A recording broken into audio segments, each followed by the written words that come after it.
Good day, grade 12 Yums. This is Miss Mayani. Love and share Christ. Today, we will be discussing the idiomatic expressions. The first chapter discussed that creative writing is a kind of writing that uses language in imaginative and bold ways. You're sure you'll know creative writing when you see it, Ryuzaki said. But what exactly does Ryuzaki mean by imaginative and bold ways of using language?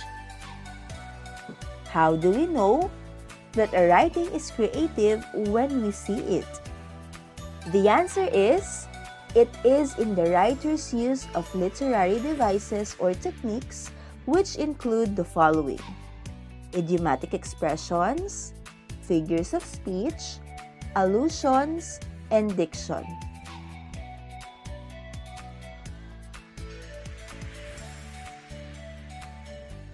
Idiomatic expressions or idioms are words, phrases, or sentences that have meanings different from the literal meanings of the words in the expressions. Let us take the idiom hold your tongue, for example.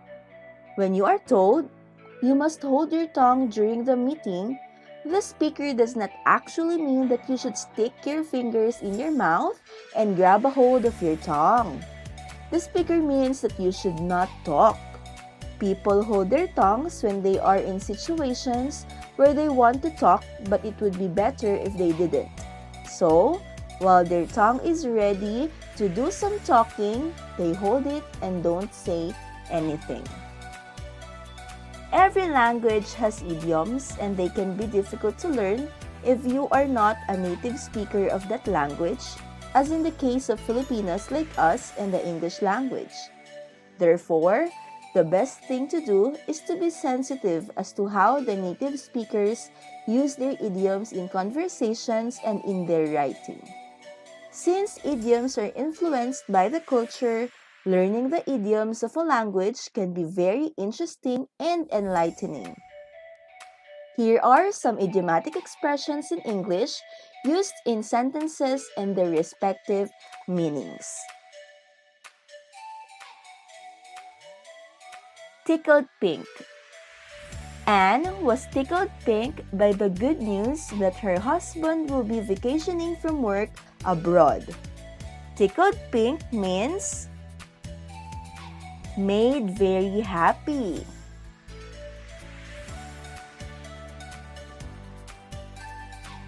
Next, hands down. Hands down, Brandon is the best player in the company. Hands down means no competition.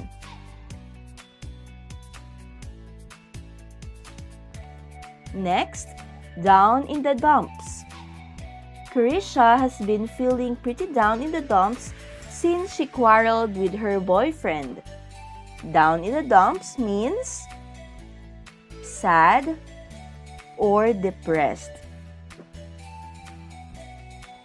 Again, examples of idiomatic expressions are tickled pink, which means made very happy, hands down, which means no competition, and down in the dumps, which means sad. Next, sick as a dog. Emil is absent because he is feeling sick as a dog. Sick as a dog means very sick. Under the weather. There may have been a contagion in the office as Warren has been feeling under the weather.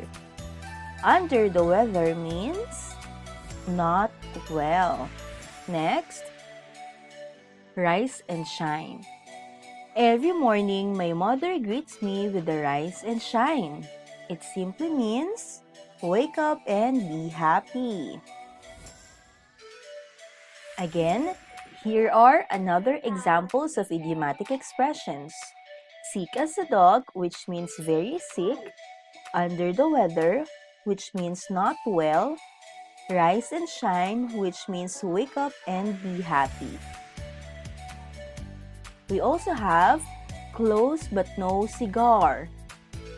Example, everyone thought that I would win as I was close but no cigar. It means close but did not make it. You are almost there, something like that, okay? Next, till the cows come home. Louisa can jog outside till the cows come home. It means for a long time. Rain cats and dogs. It was raining cats and dogs this morning. It simply means that it is raining very hard. That's right. Again, here are more examples. Close but no cigar, which means close but did not make it. Till the cows come home, which means for a very long time. Rain cats and dogs, which means rain very hard. Good. Next, we have driving me up the wall. The sound that No does in his sleep is driving me up the wall. It means making someone annoyed. Correct. We also have piece of cake. The assignment in creative writing is a piece of cake. Piece of cake simply means very easy. We also have slap on the wrist. Brian broke the office rules, but he was only given a slap on the wrist. It means mild punishment. Correct. Again, here are the other examples. Driving me up the wall, which means making someone very annoyed. Piece of cake, which means very easy. Slap on a wrist, which means mild punishment. We also have an arm and a leg. Despite the discount, Josie's pair of shoes still cost an arm and a leg. It means expensive. Correct. We also have pulling your leg. I was just pulling your leg when I said I'd go out with you. Pulling your leg means kidding or joking. Sounds Greek. Aldrin's explanation of the mathematical solution sounds Greek to me. Sounds Greek means beyond comprehension, or you don't get it or you don't understand. Next, here are the other examples. An arm and a leg, which means expensive. Pulling your leg, which means joking. Sounds Greek, which means beyond comprehension. We also have keep your chin up. Despite your failed attempts at the licensure examination, you need to keep your chin up. It simply means be happy. We also have hold your horses. Vanessa is new in the office, so you need to hold your horses with her. Hold your horses means be patient. That's right. In the same boat. We all have been victims of that lady's rumor-mongering, as we're all in the same boat. In the same boat means same position, or you know how it feels. That's right. Again, here are the examples. Keep your chin up, hold your horses, and in the same boat.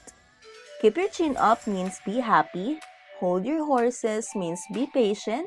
And in the same boat means in the same position. We also have loose cannon. Marites often forgets that she is a manager, that she becomes a bit of a loose cannon. Loose cannon means unpredictable. Next, when pigs fly. Tori promised Olga that he'll clean his room when pigs fly. When pigs fly simply means never or impossible. Again, here are the examples. loose cannon, which means unpredictable, and when pigs fly, which means never. So I hope you are able to be familiarized with this list of idiomatic expressions, and I hope that you may get to use it soon as you write your masterpiece in creative writing. That's all for today. Thank you for listening. This has been Miss Mayani. Love and share Christ. If English is not your native language, you may think it's difficult to learn. Well, as someone who grew up speaking English, let me just say, yes, you're absolutely right. English sucks. It's confusing, there are too many rules and too many exceptions. I before E except on Tuesdays and during full moons or something. The birth of my channel literally begins with a video of how I hate pronouncing the word rural. And now, I'm gonna complain about idioms. Idioms are a group of words established by a usage as having meaning not deducible from those of the individual words, blah blah blah. Basically, figures of speech, alright? Example, raining cats and dogs, meaning it's raining heavily, it's raining a lot, but it has nothing to do with cats and dogs. Who thought of this morbid metaphor? They could have chosen rocks, barrels, tires, anything else that was heavy and not alive. If someone told me it was raining tables and chairs outside, I'd be like, oh man, that's some heavy rain, I should probably stay inside. But if I found out cats and dogs were falling out of the sky, I'd be like, what the are we waiting for, Jeremy? We gotta save them! Idioms help us express simple feelings in a more illustrated and colorful way. And yes, I did look into the origins of these sayings, but personally, some of them just don't make sense up front. Turn a blind eye, or refusing to acknowledge something which you know to be real. Pretend something didn't happen. Like when you catch your sibling trying to sneak out of the house after being grounded, and then they threaten you not to tell on them or else they'll punch you in your sleep. You turn a blind eye. Also, that's blackmail. Okay, I get the blind eye part, but why do you need to turn it? If you're already blind, you won't be able to see anyway, whether or not you're turned. That's redundant. Either turn or be blind. They both accomplish the same level of visual ignorance. If it was turn an eye blind, now that makes sense. It's just more morbid. Eat your heart out, to feel great sadness. Often used as a taunt towards someone to encourage jealousy or regret. My goodness, another gruesome idiom. It's bad enough that I have to take my heart out to be able to eat it, but then I gotta eat it. This expression is often used with the name of someone famous as if to make them feel jealous of your accomplishment. Hey, what do you think of my painting? Wow, look at that. Eat your heart out, Michelangelo, am I right? I'm already dead. In a pickle, to be in a troublesome situation. Look, you could have picked a ditch, a well, a chimney, anything that could contain a body. But a pickle? Hey, I got your message. Ran as fast as I can. What's wrong? Just help me out, no questions asked. It's all downhill from here. Used to signify that the situation will only get worse from that point on. But going downhill's the best part! Think of all the things and activities you do going downhill. Skiing, sledding, biking, hell, walking. None of these are fun going uphill. I guess in its defense, the idiom could mean being out of control while going downhill, but honestly, you could be out of control at any level of steepness. I've fallen up the stairs just as much as I've fallen down them. Tickled pink. To be delighted. Yo, Reggie, got anything good for your birthday? Yeah, actually, my parents finally got me a Switch. Wow, you must be tickled pink. Yeah, you're right, I guess it only works for white people. Wouldn't be caught or seen dead. Used to express the extent of which one would never be in something, particularly clothes, places, or situations. Which I don't understand, because when you're dead, you shouldn't be able to feel anything, let alone embarrassment. Ugh, Cindy, look at her top. I wouldn't be caught dead wearing something so ugly, ugh. Oh, don't worry. I'll make sure they don't find your body. Happy as a clam, an exaggeration of happiness. The complete idiom is actually as happy as a clam at high tide, because that's when they're least likely to be attacked by predators, but many go with the shortened version in reference to how clams look like they're always smiling. Nope, I disagree. It's just the angle of which you're looking at them. If you look at them from this angle, it looks like they're frowning. And rightfully so, because I like clam chowder, and being delicious is not a compliment you should be smiling about. Goody two-shoes, used to refer to someone who always does everything right and follows the rules, to the point of annoyance. Often used negatively. Well, I did you guys a favor and read the story of Goody Two-Shoes to see why. Let me summarize it for you. Marjorie, meanwhile, and her brother were two homeless orphans. Marjorie grew up only wearing one shoe. One day they meet a rich gentleman who buys her new clothes and a new pair of shoes. She was so excited and grateful that she exclaimed it to everyone she met, earning her name Goody Two-Shoes. She believed the rich man was good and wise because of his great learning, and so she learned to read and helped teach all the children in the village to learn as well. She prevented a man from being robbed and murdered because she warned him after overhearing some men plotting about it. She saved numerous animals from being abused by people. She was so wise and good that some idiots accused her of being a witch and put her under trial. She proves everyone wrong and continued being the Goody Two-Shoes badass that she is. Why is this used to make fun of people? I strive to be a Goody Two-Shoes, and you should too. Piece of cake or pie. An easy or simple task.